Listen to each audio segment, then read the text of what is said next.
The logic of destroying my husband's life. I sat at my desk, occasionally glancing at my watch and at the notes of the prepared speech in front of me. It was just a habit now. I knew the words I wanted to say by heart, and had been doing so for weeks. I knew that what I was about to do was a considerable risk, but I felt obliged to do it. I was sorry it had come to this, but the stubborn asshole I called a husband had brought the trouble on himself. What choice did I have? Would my husband like what I was up to? No.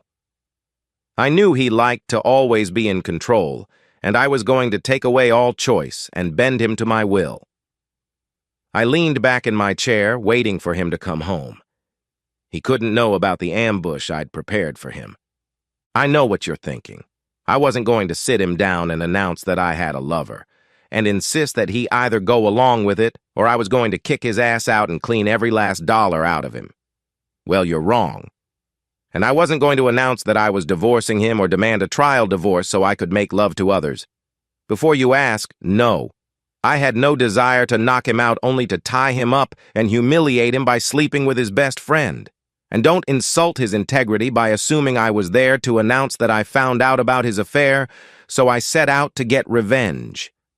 My husband, the most loving, sweet, but above all loyal man I've ever met. No. This was a different kind of ambush, a more literal one. I glanced over at my accomplice, Matt, 6'4", of muscle and tattoos, who was staring blankly at me from where he was idling in the bedroom doorway just outside the main entrance. Well, I didn't pick him because of his mental capacity. I glanced at the clock again. It was almost showtime. As if on cue, I heard Dave turning the keys in the front door lock. I nodded to Matt and watched him disappear into the shadows. I put on my best smile. Dave opened the door and, without looking in, closed it behind him. It wasn't until he turned again and took 2 steps in my direction that he looked up. His face immediately stretched. "Karen, what are you doing in my apartment?" At that moment, the aforementioned 6'4" muscle, man of gore, stood behind my husband and clamped a wet rag over Dave's mouth and nose. I sadly watched Dave struggle, truly alarmed at how long this was taking. In the movies, those who were drugged with chloroform immediately passed out. In reality, my husband was struggling and thrashing, and his eyes were spinning trying to see his attacker, but the huge biker knew his business. It must have been at least 2 agonizing minutes before Dave changed tactics. He seemed to relax for a moment, then lifted his right leg and stomped down. I think he intended to kick Matt in the leg, but was mistaken. Instead, his boot slid down the biker's shin. I cringed at the reflected pain as even I as big and stupid as me wrinkled my nose. Quick as a flash, Matt's plan was discarded. Letting go of Dave with one hand, he spun him around and slammed his fist under my husband's chin. Dave saw it coming but was too weak to defend himself. Finally, I watched as his eyes slowly rolled back and he collapsed in Matt's arms. Oh well, embarrassing, but the effect was the same. In well-rehearsed coordination, Matt and I lifted my lying husband and carried him to the master bedroom. 5 minutes and 4 ropes later, the job was done. I thanked Matt and paid him the last $200 I owed for the task. He pocketed it, then walked out the door, patting himself in his pocket to make sure he had the lockpicks. I sat on the edge of the bed and gazed lovingly into my husband's face, stroking his forehead. Why is he turning blue? It suddenly occurred to me that, unconscious and lying on his back, he had swallowed his tongue. I tried to open his mouth. I don't know why. I must have tried to grab his tongue. He didn't open more than a little bit. So I put my hand under his neck and lifted it a little. I could hear and feel the air rushing into his lungs. I slowly relaxed as the coloring returned to his face. Now all I had to do was wait for him to come out of his Matt-induced fainting spell. It took another good 10 minutes before his eyes started to blink. I just sat there and stroked his forehead. Finally, his eyes opened completely. After a few seconds, he tore upward, but the ropes pulled him back. He was shaking his head from side to side, looking at his entanglements. Finally, seeing that he was helpless, he stopped thrashing and just started yelling "help" as loud as he could. I had anticipated this, so I hit him as hard as I could to stun him a little, and then reached for my pre-prepared gag. I was hoping we could talk like civilized people. But if you're going to act unreasonable, we're going to have a one-sided conversation. As I finished tying the gag, I stopped and took another look at the face I had loved for 23 years. I took a deep breath and mentally visualized my notes. And now, darling, something was wrong again. It looked like he was unconscious. Come on, I didn't hit him that hard. His eyes rolled back and his body felt like it was vibrating. Thinking that my slap had triggered something, I just sat there watching this strange behavior. In a panic, I thought I could undo what I had done by hitting him again. I jumped up, settled on his chest, and brought my hand in to administer the medication. I'm sorry, darling. That wasn't what it was supposed to be. My body was suddenly flung to the side as someone kicked me to the floor. I looked up, and to my surprise, I saw another woman. She was a little taller than me and quite beautiful, with fiery red hair. She was much younger and clearly healthier, just like I was before my athletic body relaxed a bit. I found myself pinned to the floor in some sort of wrestling or fighting hold. The pressure around my throat allowed me to just breathe. I knew that just a little more would change everything, so I let my body go limp and just stared into her striking green eyes. Let me go, you fool. I need to talk to my husband. I'll let you up, but not to talk to my boyfriend. I want to see what's wrong with him. Try to interfere, and believe me, I will break both your arms. I've called the police, so go or stay. I don't care. Do you understand? The pressure continued until I nodded in agreement. She jumped up and looked at Dave. His condition remained the same. She quickly put her head on his chest and listened. I saw the color peel away from her beautiful face. Then she jumped up, grabbed the phone, and called an ambulance. As soon as she hung up, she grabbed a knife and cut Dave's restraints, yelling at me to help herd him to the floor. I started to panic. What's going on? I don't know. His heart is beating, but it's not beating right. I can't do CPR on the bed. What did you do to him? My friend knocked him out. But he had to. Dave just didn't want to pass out from the chloroform. The tall redhead went silent again, listening to Dave's chest. Why did you chloroform him? Is this your way of getting him back? That's a good plan. No. I know he'll never come back to me. Not after what I did to him. He's too proud for that. Further discussion was cut short when two police officers burst into the apartment. The redhead quickly told me what had happened, and one of the policemen quietly arrested me. As I was led to the door, anxiety, terror, but most of all frustration, just overwhelmed me. I just wanted to tell him why. He should have listened to me. He should forgive me. I was taken to the police station and put in a cell for a few hours. They offered to call a lawyer for me, but I knew I couldn't afford it. I spent almost all of my savings on divorce lawyers until I accepted that Dave was gone forever. I was still terrified. What if Dave is dead? Then I would never be able to explain why I did what I did, and I would never get his forgiveness. Finally, I was taken to an interrogation room. Two detectives sat me down and turned on a tape recorder.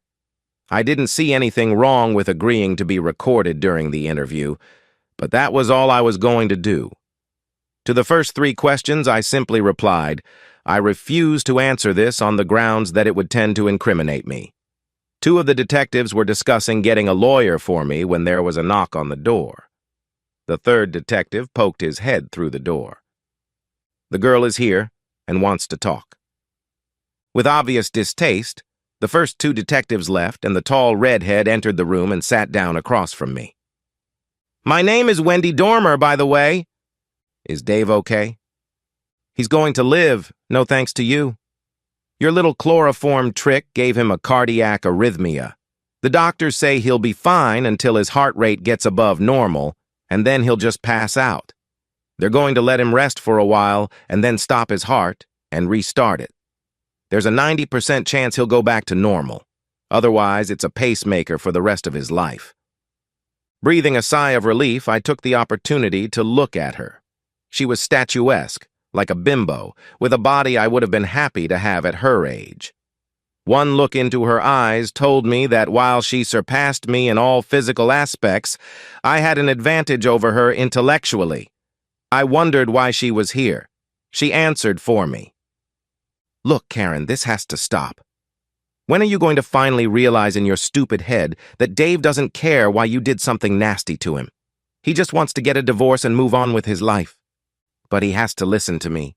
"No, he doesn't. You want to tell him, but there's no law that says he has to listen. From what he told me, you two had a normal life until he came home and found you having sex with another man. He said he thinks you've given up on the marriage and he wants nothing more to do with you. But he should just listen to why I did what I did. I know it's over between us, but he has to forgive me." After he left, I tried calling him, but he wouldn't answer. It was the same with emails. They just disappeared into the ether and I never heard from him. I sent him an email and he just returned it unopened. I even tried writing a registered letter, but he refused to accept it. God, it's so frustrating. I tried harassing him at work, but he just plugged his ears and refused to listen and then called security. I tried to explain it to his mom, but she just called me a cheater and hung up on me. I even tried to get my mom and dad to intervene, but they said they wanted nothing more to do with me. It was painful, but not as much as when my own children refused to talk to me. My last attempt was to refuse to sign the divorce papers unless he sat down with me one-on-one. He just stopped the process. It's so frustrating. If I could just tell him why I did it, then we could all move on, and people would just start talking to me again. What people? Anyone. Yeah, I realize this is going to be uncomfortable. Let me tell you that Dave was disappointed that the kids made that decision. He tried to tell them that they shouldn't judge you, that the crime you committed was against him, not them. But they are adults now, and can form their own opinions. They are good kids. They and my two get along very well. When did you see them? Did you go to Sydney? No. They were here last week. They're on vacation. She missed the news that her own kids were in town, but hadn't come to visit. Look, Karen, if it will save Dave's life and keep you from doing this bullying thing again, I'll be happy to hear you out now. I promise I'll try to get Dave to listen to me. I seriously considered her offer. I stared at her innocent, slightly expressionless expression. I had nothing to lose, but everything to gain. The police had only circumstantial evidence, and only Dave was a direct witness. I knew I could count on his good nature and he wouldn't press charges against me. If that fool tried to make a statement, I would just deny it. In my business life, I had two dumb fools like her before breakfast every day. I decided to enlighten her on one of the minor excuses I had prepared. Okay. I hadn't been with guys when we got married, and I always thought I might have missed something. Yeah. Dave thought it might be something like that. But he said he married you at your insistence. He said he gently pressured you to give in. He even said he flagged it as a potential problem even back then. I agreed with him that it would be extremely unfair to use that as a reason when it was your choice then. Wendy's intervention caught me off guard. She was acting a little more forcefully than I had expected. It wasn't a surprise for her next statement. And don't try to tell me you were just getting even for Dave playing away or neglecting you. The kids told me that as a kid, he was always attentive to you and spent all his free time with you and them. Don't try to tell me he cheated on you first. I know him well enough to tell you that he is the most loyal, trustworthy, honest, and respectful man I have ever met. It would never occur to him to disrespect you. That is, until you threw him out. This woman was starting to piss me off with her naivete. I knew my voice was louder and shriller than I wanted it to be, but I didn't care. Well, that was the problem, wasn't it? Respect. I have a college degree. Dave never finished high school. I was climbing up the ladder after taking care of kids for 10 years, and no one said anything. Dave gets promoted to foreman, and everyone thinks he was elected president. I socialize with smart business professionals who drive BMWs and dress nicely. He hangs out with sweaty blue-collar guys who drive Fords. He eats what he likes and still looks hot, while I'm on a diet and still look like a chubby middle-aged housewife, even after a facelift and breast augmentation. Everybody loves Dave. Everybody respects Dave. Everyone wants to be with Dave. I hate it. I paused to try to lower my voice below the squeal I knew it had turned into. Even when I was promoted to band manager last year, all my parents could say was that with all the money they'd spent on my education, they'd expected nothing less. But that didn't stop them from raving about Dave's award. I make more in 3 weeks than Dave's award does in an entire year. It just wasn't fair. That year, I spent a fortune on hair, makeup, and a dress for my company's Christmas party.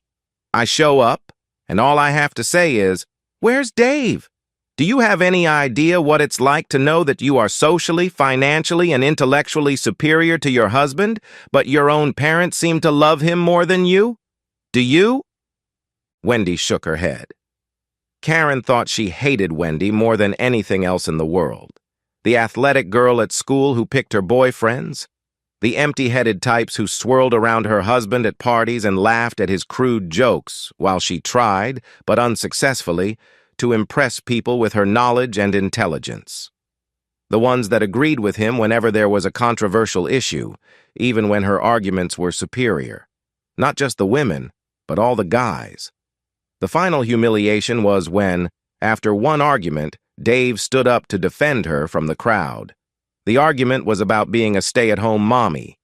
Dave immediately began extolling her virtues as a mother who selflessly sacrificed her early career to give her children what they needed: a loving, caring environment. His comments about how well she cared for her 2 children should have brought them closer together, but had the opposite effect. She, the group manager, should be rescued by the foreman. Well, after a while, I really started to resent her. Every time I tried to prove that I was better, at least in some way, it backfired.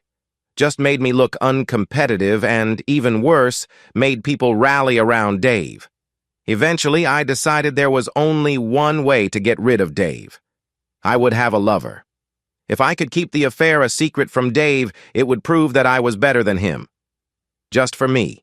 If I could find someone who was a better lover than him, who gave me more pleasure, then I could secretly humiliate him so he wouldn't find out. Well, that wasn't much of a problem, was it, Karen? Dave is so open and trusting that you could make love to a guy in bed next to him and he wouldn't notice. How long did it last? 3 guys in 6 months. Wow, Dave thought this one was the only one. Was it what you were hoping for? Not really. Sure, it was nice to get love from them and from Dave and successfully hide it, but the sex was awful. Because I was so inexperienced when I got married, I had no idea that Dave was bigger and better than most men. Guys didn't care about my pleasure. It was just bam, bam, thanks, Mom. I only went out with the first 2 a couple times. The 3rd guy I worked with was the only one even remotely up to Dave's standards. So why didn't you dump him? Because if I did, Dave would win again. Huh? I felt like I had to keep going until I had better sex with someone than I had sex with Dave. Then I could retire knowing that I had better sex than Dave, and I could stop knowing what Dave would never do. I was teaching the 3rd guy, John, everything I liked best. I could see that this logic just didn't fit in Wendy's head. Serves you right, you idiot. You should be focusing on your husband instead of making love to the entire soccer team. So what happened, Karen? What you're telling me right now doesn't fit with what Dave told me. He thought you wanted to get caught. That's why he came home at a normal time and found you having sex on the couch. Of course, I didn't want to get caught. I knew Dave would kick me out if he ever found out. I realized that John would never get me where I wanted to be. So I came up with another plan. Dave made love to me a couple times a few hours after I was with the other guys. It was a little hot, but still not what I wanted. I made the mistake of reading some humiliation stories online. There was one story about a woman who forced her lover to sleep with her and then forced her husband to make love to her after a while. This story hit a nerve with me. I knew it was what I was looking for. If I could pull this off, my obsession would go away. No matter how inferior I felt since then, I would remember Dave humiliating himself that day. So I took Monday off and invited John to come over in the afternoon. The plan was for him to give me at least 2 good lovemaking sessions just before Dave got home. I set my alarm for 4:45, knowing that Dave always gets home at 5:30 sharp. I was about to lie down on the couch and take him out to lunch when he walked in. It was just my luck that for the first time in years, he came home early without calling. I paused, realizing that in my anger and desperation, I had strayed wildly from my script. He didn't actually come home early, Karen. If you had gone to work that day, you would have realized that you and Dave had forgotten about the start of daylight saving time the day before. He got to work an hour late, but left at the usual time. He said he called and left a message on your cell phone. I really don't understand why you thought all this was necessary, Karen. I talked to Dave a lot about this while helping him heal, and not once did he ever let me know that he thought he was above you. In fact, he worshipped the ground you walked on. As for your parents, when I talked to them, I always got the impression that except for this one instance, they were very proud of you. Yeah, I know that now. I realize that most of it was in my head, but it seemed so real at the time. That's what I wanted to tell Dave from the beginning. But the stubborn asshole just wouldn't listen. So you came up with this little plan to get him to listen to you? How was it supposed to go down? Well, I found out where Dave lived and hired a friend to help me tie him up so he'd be forced to listen. I bought chloroform online and broke into Dave's apartment. When he got there, Ma, this guy was supposed to give him the chloroform and help me tie him up. It turned out badly, though. The chloroform didn't knock him out, and he started pouncing on the guy. My hired help had to knock him out with his fist. Then we tied him up, but just as he started to come to, he had a weird seizure. I slapped him to get his attention, and then you burst in. You're gonna keep your promise, aren't you, Wendy? Will you tell Dave why I did it? Before I answer that question, Karen, I just wanted to ask how you think your plan turned out. Well, Dave won again, didn't he? I've lost my job. All my friends and family have abandoned me, and even my own kids don't even talk to me when they're in town. Meanwhile, Dave is being victimized. My reputation is in shreds. I'm damaged goods. If I ever want a date, I'll have to leave town. Dave has women lining up in case I break up with him. No chance, Karen. I recognize gold when I see it. Now back to your question. I'm not going to tell Dave about your logic for ruining his life. Honestly, I didn't understand a word of it, and I can only see that it would hurt him even more. Maybe someday when he's stronger, I'll slowly feed him. Who knows? As I called her a treacherous fool, I noticed that she was rotating the index finger of her right hand, pointing it at the ceiling. The meaning of what she was saying became obvious when the door opened and 2 detectives entered the interrogation room. One of them walked right up to the tape recorder on the table, pressed stop, and pulled out both tapes. Well done, Sergeant Dormer. Unusual tactics, but a clear confession to breaking and entering, assault, conspiracy, and unlawful restraint. Let's see how Mr. Brown behaves after the operation, what other charges we can bring. Thank you, Rex. I know Dave's gonna hate this, but the only way he'll be able to relax after this is if that crazy cheater is safely behind bars. She turned around just before she got to the door. Karen, when you come out, please respect Dave's wish to never see you again. I was too stunned to even respond. Am I not smarter than everyone else after all? The end! Subscribe to my channel. Thank you.